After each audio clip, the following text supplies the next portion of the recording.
अस्सलामुअलैकुम। साक्षी खबर में आपका इस्तकबाल है। आज 7 रबीउल अव्वल है। सुर्खियों से पहले सुनते हैं हदीस शरीफ। बिस्मिल्लाहिर्रहमानिर्रहीम। हज़रत अबू हुरैरा रज़ियल्लाहु तआला अन्हु से रिवायत है, रसूलुल्लाह सल्लल्लाहु अलैहि वसल्लम ने फरमाया, ईमान मदीने में इस तरह सिमट कर आएगा जिस तरह सांप अपनी बिल में सिमट आता है। और अब सुर्खियां। वाईएससीपी के इख्तिदार पर आने के बाद कॉन्ट्रैक्ट लेक्चररों को किया जाएगा मुस्तकिल, जगन ने दिया तयकुन। नोटबंदी के बाद 84 हलाकतों के लिए कौन है जिम्मेदार, राज्यसभा में गुलाम नबी आजाद ने किया सवाल। आंध्र प्रदेश को स्पेशल स्टेटस दिया जाए, लोकसभा में वाईएससीपी का मुतालबा।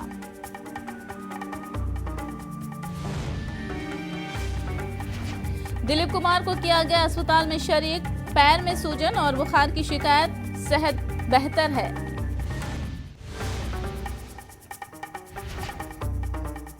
और अब तफसील। एक ब्रेकिंग न्यूज पर जाते हैं। इस्लामाबाद में मुसाफिर बरदार तैयारा हादसे का शिकार हो गया है।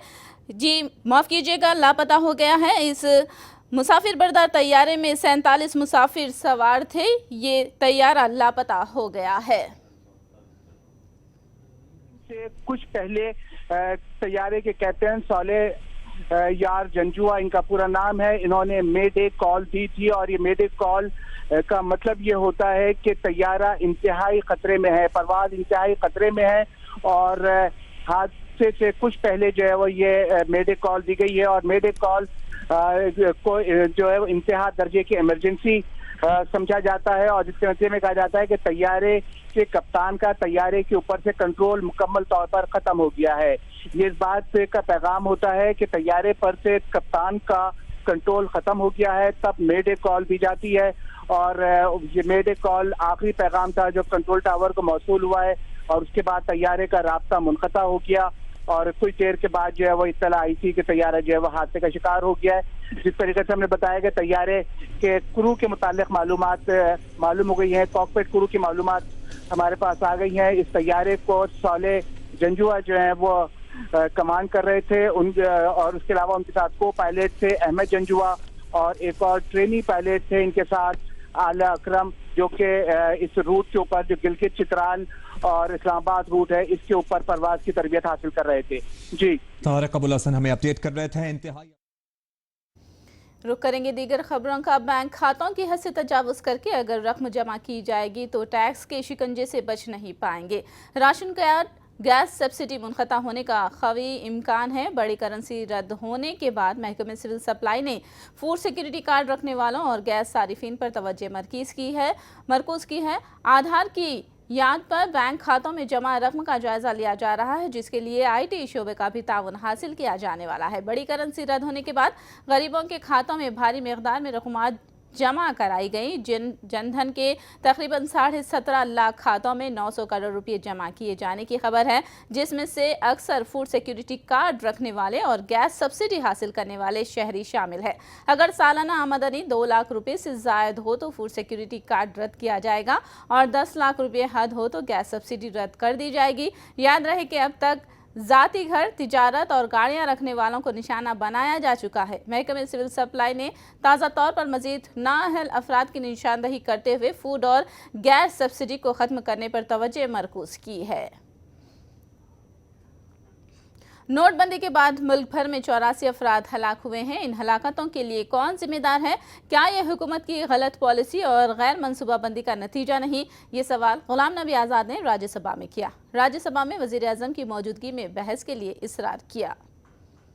84 लोगों की जो जान चली गई, जिसमें औरत, मर्द, बूढ़े, बच्चे हैं, अलग अलग कारणों की वजह से, क्योंकि उन पर इस पॉलिसी, इस नीति की वजह से सरकार की जो बगैर सोचे समझे, बगैर पैसा का इंतजाम किए, बगैर बैंकों में उसका इंतजाम किए हुए, बगैर ATM में उसका इंतजाम किए हुए, और हिंदुस्तान के कितने गांवों में, कितने देहातों में ATM है उसका ध्यान न रखते हुए ये इतनी बड़ी स्कीम लाई, जिसके चलते आज इतने दर्जनों लोगों को अपनी जान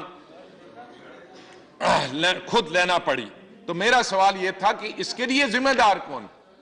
इसके लिए भी तो कोई जिम्मेदार इस सदन को ठहराना चाहिए। जेटली ने अपोजिशन पर बहस से फरार होने और बहाने ढूंढने का इल्जाम लगाया और कहा कि हिम्मत है तो बहस शुरू करो। तीनों आवर में विषय उठा दिया जाए, टेलीविजन कवरेज के लिए वो विषय उठे, लेकिन देश की जानकारी के लिए जो विस्तृत चर्चा होनी चाहिए उसकी अनुमति सदन में न दी जाए। सरकार इस प्रकार का जो हथकंडा अपनाया जा रहा है इसके लिए निश्चित रूप से तैयार नहीं है। जो चर्चा अधूरी है, अगर विपक्ष में हिम्मत है तो मैं आज भी चुनौती देता हूं कि उस चर्चा को तुरंत आरंभ किया जाए। लोकसभा में वायएसआर कांग्रेस पार्टी ने आंध्र प्रदेश को स्पेशल स्टेटस देने की मांग की। अरकानी पार्लिमान वाईवी सुब्बारेड्डी और बुट्टा रेणुका ने कहा कि मुत्तहिदा आंध्र प्रदेश की तकसीम के बाद बड़ी नाइंसाफी की गई, फिर स्पेशल स्टेटस की जगह पैकेज का ऐलान करके आंध्राई अवाम के साथ एक और नाइंसाफी की गई है। Government of India has a stand on granting special category status to Andhra Pradesh. Even till today, categorically, Government of India has not said that special category status would not be given to AP. But the recent special package feeling that Government of India is in no mood to give special category status to AP state, madam. We want special category gets assured by none other than the Prime Minister, madam. This is misinterpretation that special package gives equal, if not more, than what special categories would give us. It is all misleading and there is no basis for this. Hence, I demand for special category status immediately for the state of Andhra Pradesh without any further delay, madam. Thank you, ma'am. You are aware of the circumstances in which the state of Andhra Pradesh was divided against the wishes of the people and was forced on us. And the process to satisfy the people of Andhra Pradesh, this offer of the special status was made on the floor of this house by the earlier government. This very government, which was in opposition at that time, was vehemently demanded for extending the period of special status. Thus, both the parties in power and the opposition were unanimous in the offering this special status. Today, surprisingly, the reason not known to us, this government is expressing the inability to conferring this last 1 minute, conferring this special status, which is the state of Andhra Pradesh. Ma'am, we demand that this government has offered a special package. Instead of a special package, we demand for the special status. Thank you. TRS की MP कविता ने मुल्क में ई courts के काम करने के बारे में वजाहत तलब की, जिस पर मरकजी वजीर कानून रविशंकर प्रसाद ने बताया कि मुल्क में 4 हाई कोर्ट्स और 23 डिस्ट्रिक्ट कोर्ट्स में ई कोर्ट्स कारकर्द है। The first e-court of India was supposed to be started in October of this year. I would request the Honorable Minister to please let the House know as to when is the first e-court of this country going to start. And the second thing, sir, Honorable Minister had just said that it is the lawyers who have to get prepared to do the complete e-court in this country. But then do you realize, sir, there is a techno-legal approach that the government should take into consideration and give the training, particularly in terms of cyber security, sir, cyber forensic, digital evidencing, prison reforms and many more aspects. These are the initiatives that the government has to take, sir. So kindly I would like to throw light on. Lok Sabha में आज 16वें दिन भी opposition का एहतजाज जारी रहा। वजीर आजम मोदी आज लोकसभा में हाजिर हुए, ताहम ऐवान की कार्रवाई आज भी अपोजिशन के एहतजाज की नजर हो गई। अपोजिशन नोटबंदी पर बहस के साथ वोटिंग की मांग पर अटल रही, वहीं हुक्मरान जमात सिर्फ बहस की हामी थी। अपोजिशन के मुसलसल हंगामा आराई के बायस लोकसभा की कार्रवाई आखिरकार कल तक के लिए मुलतवी कर दी गई। विजयवाड़ा में कॉन्ट्रैक्ट लेक्चरर्स का एहतजाज जारी है। मुतालिबात को पूरा करने का मुतालबा करते हुए लेक्चरर्स ने रियासतगिर सतह पर लगातार तीसरे दिन भी खिदमत का बॉयकॉट किया। एहतजाजी लेक्चररों का कहना है कि इंतखाबात के दौरान बाबू ने उन्हें बाकायदा बनाने का वादा किया था, मगर 2.5 साल के बाद भी इस ज़िमन में कोई कार्रवाई नहीं की गई। एहतजाजियों ने वार्निंग दी कि अगर उनकी मांगों को पूरा नहीं किया गया तो एहतजाज शदीद किया जाएगा। ఎన్నికల మేనిఫెస్టోలో 30వ పేజీలో తెలుగుదేశం పార్టీ కాంట్రాక్ట్ ఉద్యోగులను రెగ్యులర్ చేస్తామని స్పష్టంగా హామీ ఇవ్వటం జరిగింది। ఆ హామీని అమలుపరచండని మేము 2.5 సంవత్సరాలుగా ప్రభుత్వానికి అధికారులకు చెప్పినా ప్రభుత్వం పట్టించుకోలేదు. అలాగే 10th PRC కమిటీని వేసింది ప్రభుత్వం. 10th PRCలో 43 ఫిట్మెంట్ రెగ్యులర్ ఉద్యోగులకు ఇచ్చింది. అలాగే అదే కమిటీ కాంట్రాక్టు లెక్చరర్లకు బేసిక్ ప్లస్ డిఏను అమలుపరచాలని పేజీ నెంబర్ 201లో చాలా స్పష్టంగా వివరించింది. దాన్ని కూడా అమలుపరచమని మేము అధికారులని, ముఖ్యమంత్రిని, మంత్రుల దగ్గరికి వెళ్ళాం. ప్రభుత్వం ఏం స్పందించలేదు. ఈ కాంట్రాక్ట్ వ్యవస్థను పెట్టిందే చంద్రబాబు నాయుడు గారు తీసుకుని వచ్చింది. అయితే ఇప్పుడు ఈ చంద్రబాబు నాయుడు గారు ముఖ్యమంత్రిగా ఉండి కూడా మాకు ఎటువంటి న్యాయం చేకూర్చుకోవడం ఎంతో అన్యాయము. స్త్రీలకు సంబంధించి కూడా మాకు రెగ్యులర్ లెక్చరర్లకు ఉన్నటువంటి సెలవులు కూడా మాకు ఎటువంటి వర్తించాలి. స్త్రీలకు సంబంధించి ప్రస్తుత సెలవులు ఉన్నాయి, అవేమీ లేకోకుండా మేము ఒక వెట్టి చాకరీ చేస్తున్నాం. ఈ కాంట్రాక్ట్ వ్యవస్థలో మాకు న్యాయం చేయాలనేసి మేము ప్రభుత్వాన్ని కోరుకుంటున్నాము. మాకు చాలా నిరుత్సాహంగా ఉంది. దీని మీద మాకు చాలా ఆందోళన చెందుతున్నాం. మా ఫ్యామిలీలో ప్రతి ఫ్యామిలీలో కూడా కాంట్రాక్ట్ లెక్చర్లు అన్ని విషయాల్లో ఆందోళన చెందుతున్నారు. ఆర్థికంగా కానీ మానసికంగా చాలా ఆవేదన చెందుతున్నాం. గవర్నమెంట్ ఇప్పటికైనా స్పందించి మా యొక్క డిమాండ్స్ అన్నింటినీ తీర్చాలని మీ ద్వారా విన్నవించుకుంటున్నాం. वासर कांग्रेस की हुकूमत आने पर 3 महीने में कॉन्ट्रैक्ट लेक्चररों को बाकायदा बनाया जाएगा। वाई जगनमोहन रेड्डी ने ये तयक़ुन दिया। उन्होंने बरहमी जाहिर करते हुए कहा कि किसानों, ड्वाक्रा खवातीन, बेरोजगारों और कॉन्ट्रैक्ट लेक्चरर्स समेत तमाम तबक़ात के साथ चंद्रबाबू नायडू ने धोखा किया है। मशरक़ी गोदावरी जिले के दौरे के दौरान बरगुपुड़ी में कॉन्ट्रैक्ट लेक्चरर्स ने जगन को एक याददाश्त पेश की। सालों से काम करने वाले कॉन्ट्रैक्ट लेक्चररों को बाकायदा न बनाए जाने पर तशवीश का इजहार किया। जगन ने उनके मसाइल को हल करने का तयक़ुन दिलाया। ज़रूरत पड़ने पर कानूनी लड़ाई लड़ने का तयक़ुन दिया। जगन ने उन्हें 2 साल सब्र करने का मशवरा दिया। इसके बाद उन्होंने वासर कांग्रेस की हुकूमत के बरसर इख्तिदार आने का दावा किया।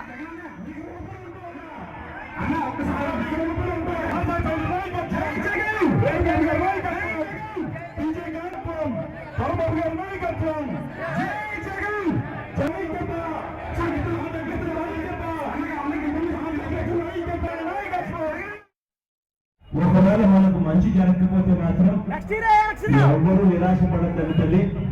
అవసరమైతే కోర్టుకు పోదాం, కోర్టుకు పోయినా సరే ఈ 2 ఎట్టాగో ఎట్టాగా మన ఉద్యోగాలను కాపాడుకుందాం. చూస్తూనే 3 ఏళ్ళు అయిపోయింది. ఇక మిగిలింది కేవలం 2 ఏళ్ళే. దేవుడు దయనిస్తే మేము అవసరం లేదు, సంవత్సరంలో ఎన్నికలు చేస్తే ఆ తర్వాత మనందరి ప్రభుత్వం వస్తుంది. వచ్చిన వెంటనే 2-3 నెలల్లోనే మీ అందరూ ఉద్యోగాలు. मशरक़ी गोदावरी जिले के दौरे के दौरान वाइस जगन का कोरुकोंडा मंडल के गमलुरु में शानदार इस्तकबाल किया गया। कसीर तादाद में आए अवाम ने नारेबाजी के जरिए जगन को खुशामदीद कहा। गमलुरु के शहरियों की जानिब से लगाए गए वायसार के मुजस्सिमे की जगन ने नकाब कुशाई अंजाम दी।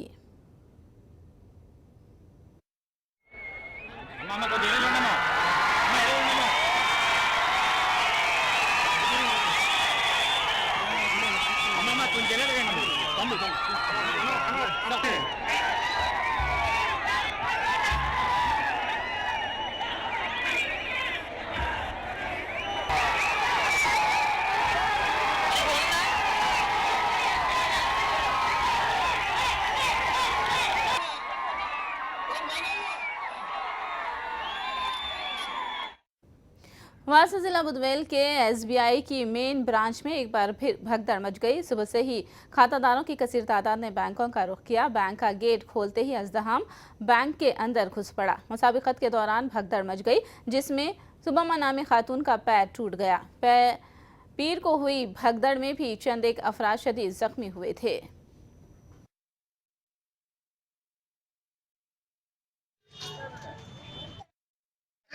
సార్లు పడిస్తారు సార్, ఇచ్చేది 4000. ఏదో కనీసం వారానికి 6 రోజులు డబ్బులు ఇస్తాను, వారానికి 6 రోజులు కాదు 2 రోజులు కూడా డబ్బులు ఇవ్వడం. ఇక్కడ బ్యాంకింగ్ సిబ్బంది నిర్లక్ష్యం ఇలాంటి సంఘటనలు జరుగుతాయి.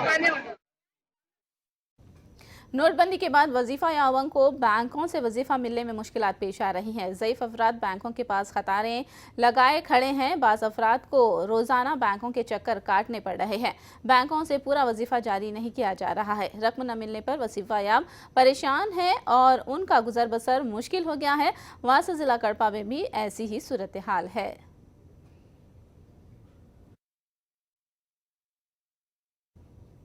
बैंकों में लाइनें कम नहीं हुई और आम आदमियों को दुश्वारियों का सामना लगातार जारी है। अवाम का सीधा सवाल है कि 1 महीना हो रहा है मगर अब तक हालात मामूल पर नहीं आ रहे हैं। आम आदमी को राहत पहुंचाने के लिए इक़दाम करने का हुकूमत से मुतालबा किया।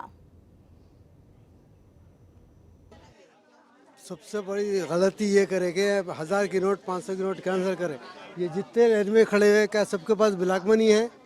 सब अपने अपने मेहनत से करके वो करके यहाँ से आके पैसे निकाल रहे हैं और यहाँ आके देखे तो क्या है, पैसा नहीं है, नो कैश। 2000 रुपये लो, 3000 रुपये लो, तो लोग क्या करेंगे, क्या खाएंगे, क्या करेंगे? लोगों के घर में बीमार है, बच्चों के स्कूल के फीस आए, घर का किराया है, सब ये कहाँ से देंगे? इसके ऊपर जैसे अपने को सबसे पहले हुकूमत को ये चाहिए कि इसके ऊपर पहले कंट्रोल करना, उसके बाद में सब काम करना। ఇక్కడ రోజు 3 రోజులు రావాల్సి వస్తుంది సార్. కంటిన్యూ వచ్చిన తర్వాత అది కూడా 4000 దొరుకుతుంది మాకు అమౌంట్. ఇదే ఆంధ్ర బ్యాంక్ వేరే బ్యాంక్స్లలో 20,000 12,000 24,000 కూడా ఇస్తారు. ఇచ్చిన తర్వాత ఈరోజు బుధవారం మళ్ళీ నెక్స్ట్ బుధవారం రమ్మని అంటున్నారు. ఇక్కడ మాత్రం 3-4 రోజులు కంటిన్యూ పొద్దున్న రావాలి, మధ్యాహ్నం అవుతుంది, 4-5 గంటలు పడుతుంది. డైలీ డ్యూటీ అయిపోయింది మాది ఒకటి. మేము యాజ్ ఎ పెన్షనర్ బయట పేపర్లలో ఏమి ఇచ్చిండ్రు, 10,000 ఇస్తాం వేరే కౌంటర్ అని చెప్పారు. అది ఏం లేదు ఇక్కడ. तकरीबन 1 महीना मुकम्मल होने को है मगर हालात में कोई बदलाव नहीं है। एटीएम और बैंकों के पास अवाम का हुजूम बदस्तूर लगा हुआ है। हर काम के लिए पैसे की ज़रूरत है मगर पैसा ही अवाम के हाथों से दूर है। अपना पैसा ही बैंकों में रखा हुआ है मगर निकालने के लिए कड़ी शर्तें हैं और लाइनें इतनी तवील के महदूद रकम ख़त्म होने का खौफ है और घंटों वक्त की बर्बादी के बाद मायूसी और बरहमी के सिवा अवाम के हाथ कुछ भी नहीं लग रहा है। एबिट्स के SBH बैंक के पास तवील क़तार में मुंतज़िर अवाम ने हुकूमत पर शदीद बरहमी जाहिर की है।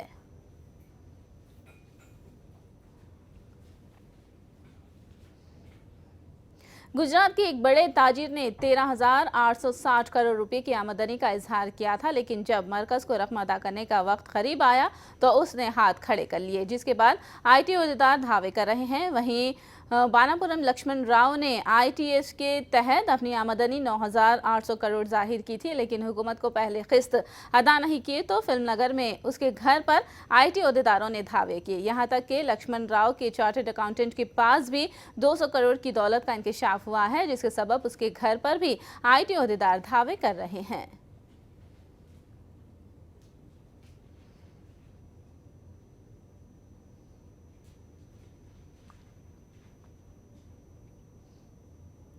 बिहार में पुराने 500 की नोटें ट्रेन में लावारिस पाई गई। 35 लाख रुपये शताब्दी एक्सप्रेस में पुलिस को थैलों में भरी मिली। रांची से पटना जाने वाली ट्रेन में नोटों का ये जखीरा किया गया और स्टेशन में मिला है और पुलिस ने नोटों के जखीरे को जब्त करके तहकीकात का आगाज कर दिया है।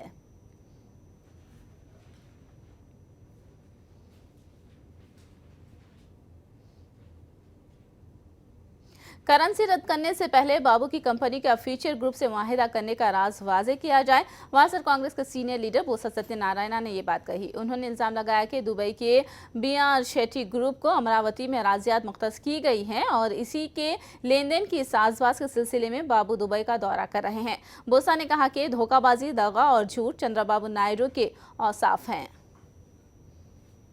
ఈ ఐడియా స్కీమ్ ని ఏ రకంగా ఆపాదించుకొని మరి రద్దు పొందామని చూసారో ఇది వాస్తవం కాదా చెప్పనండి. దీనికి మరి ఇవాళ సమాధానం ఏం చెప్తారు? హఠాత్తుగా ఎక్కడ పడితే అక్కడ సభల్లో సమావేశంలో ఇష్టం వచ్చినట్టుగా మీరు మాట్లాడారే, పాసింగ్ రిమార్క్స్ చేశారే, నిజాన్ని నిజమనేటట్లు ప్రయత్నం చేశారే, మరి ఇవాళ ఏం మాట్లాడతారు? అతని తాలూకా హెరిటేజ్ సంస్థని ఫ్యూచర్ గ్రూప్కి 3 రోజుల ముందు, ఇది జరుగుతున్న 2 రోజుల ముందు దానికి వచ్చి 200 రూపాయలు నా షేర్ వాల్యూ 900 రూపాయలు చేసి మా ఫ్యూచర్ గ్రూప్తో వచ్చి దీన్ని మరి ఒప్పందం చేసుకొని MOU సైన్ చేసి దానికి అమ్మడం జరిగింది. ఎందుకు అమ్మవలసి వచ్చిందంటే 2 రోజుల ముందు ఏ కారణం వల్ల చేశారు? ఇది మీకు తెలియదా? ప్రజల్ని మోసం చేసి మభ్య పెడతామంటే ఇది ఎప్పుడు దాగదు. सरकारी मुसाबकती इम्तहानात के लिए AP हुकूमत ने अहम फैसला लिया है। APPSC की सरपरस्ती में मुख्तलिफ ओहदों के लिए मुनाकिद किए जाने वाले मल्टीपल चॉइस पर मबनी मुसाबकती इम्तहानात के लिए मनफी निशानात का लुज़ुम नाफिज कर दिया गया है। एक गलत जवाब के लिए 1/3 निशानात मनफी कर दिए जाएंगे। चंद एक उम्मीदवार जवाब मालूम न होने की सूरत में भी अंदाजे पर दिए गए जवाब बाज़ औक़ात दुरुस्त भी साबित हो रहे हैं, जिसके सबब मेहनत करके पढ़ने वालों के निशानात पर मनफी असर पड़ रहा है। इस अमल को रोकने के लिए हुकूमत ने मनफी निशानात के कायदे को नाफिज किया है। इस पर फौरी अमलावरी से मुतालिक हुकूमत ने GO भी जारी कर दिया है। पिछले महीने जारी किए गए ग्रुप 2 एलामिये पर इस GO का निफाज नहीं होगा। तेलंगाना असेंबली का सरमा इजलास 16 दिसंबर से शुरू होगा। हुकूमत ने असेंबली इजलास की तारीख का ऐलान किया है। सेशन कितने दिनों का होगा, इस बात का ऐलान BAC इजलास में किया जाएगा। एक तरफ अपोजिशन कांग्रेस पार्टी हुकूमत को अवामी मसाइल पर घेरने की तैयारी में है, तो दूसरी तरफ हुकूमत अपनी तरक्याती इक़दाम का दावा करेगी। मजमूई तौर पर इस बार सरमाई सेशन गर्मा गर्म होने का इम्कान है। इसरो ने एक और संग मेल अबूर कर लिया है। माहौलियात के मालूमात फराहम करने वाला रिसोर्स SAT-2 सैटेलाइट को कामयाबी के साथ इस्तेमाल किया है। PSLV 36 के जरिए ही सैटेलाइट को इसरो ने खला में दागा है। सतीश धवन स्पेस सेंटर से C-36 रॉकेट खला में छोड़ा गया। साबिक में PSLV C-5, PSLV C-16 के जरिए कई सैटेलाइट कामयाबी के साथ खला में रवाना किए गए। रिसोर्स SAT-2 को ज़मीन पर आबी वसाइल, शहरी मनसूबाबंदी, ज़राई और दिफाई शोबों के लिए बेहतर तौर पर इस्तेमाल किया जा सकता है। Successful launch of ResourceSat-2A, which is going to provide continuity to our 3-tier imaging data, which will be extremely useful for various applications of land and water. Launch has been a perfect launch, and we have got the satellite separated, and we could also see this time a camera which is put on the launch vehicle, which showed the deployment of the satellite, and we could also see the deployment of the solar panels on this. शहंशाह जज्बात और बॉलीवुड के senior अदाकार दिलीप कुमार की सेहत खराब हो गई है। आज सुबह ही उन्हें मुंबई के लीलावती अस्पताल में शरीक कराया गया है। 93 साल के दिलीप कुमार को वक्फे से सेहत खराब होने के सबब अस्पताल में शरीक किया जाता रहा है। लीलावती अस्पताल में उनका इलाज किया जा रहा है। उनकी अहलिया अदाकारा सायरा बानो उनके साथ हैं।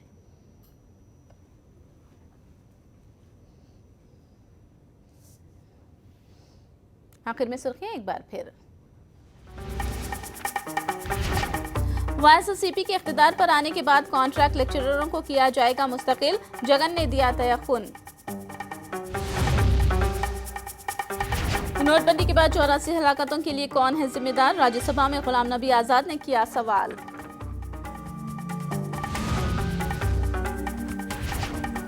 आंध्र प्रदेश को स्पेशल स्टेटस दिया जाए, लोकसभा में YSCP का मुतालबा।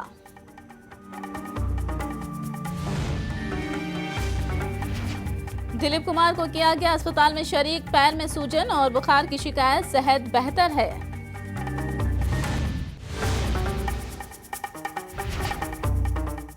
साक्षी खबर में फिलहाल इतना ही। साक्षी टीवी पर खबरों का सिलसिला जारी रहेगा।